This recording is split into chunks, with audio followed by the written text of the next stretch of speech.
રાજકોટ લોકસભા બેઠકની મતગણતરી તૈયારી થઈ ચૂકી છે। સૌ વિધાનસભા બેઠકો ઉપરથી જે કાઉન્ટિંગ એજન્ટો તરીકે બધા જ મિત્રો તૈયારીઓ સાથે આવી ગયા છે।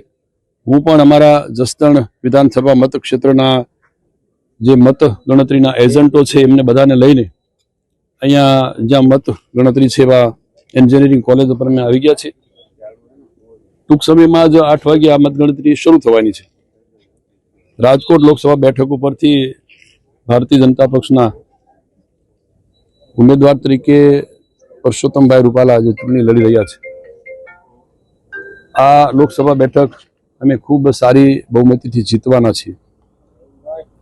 સાથે સાથે ગુજરાત રાજ્યની અંદર જે રીતે ભારતીય જનતા પક્ષનો માહોલ છે એ જોતા આ 25 બેઠકો અને એક બેઠક બી નરીફ એટલે 26 બેઠકો ભારતીય જનતા પક્ષ જીતશે, એમાં કોઈ શંકા નથી।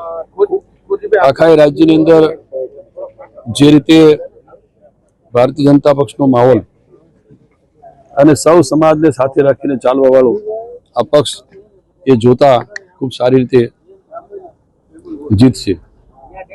રાજકોટ અને સૌરાષ્ટ્રમાં એકાદ બે એવા બનાવો જે દુઃખદ ઘટનાઓ બનેલી સ્વાભાવિક છે કે સૌ કોઈને હૃદયને દુઃખ થાય, પણ જે કઈ કરુણાંતિકા બની છે એ રાજ્ય સરકારના માનનીય મુખ્યમંત્રી આદરણીય ભૂપેન્દ્રભાઈ પટેલ અને સરકાર ખૂબ ગંભીરતાથી આવા બનાવોને લીધા છે અને એ બનાવને ખૂબ સારી રીતે ન્યાય મળે એ માટેના પણ રાજ્ય સરકારના પ્રયત્નો।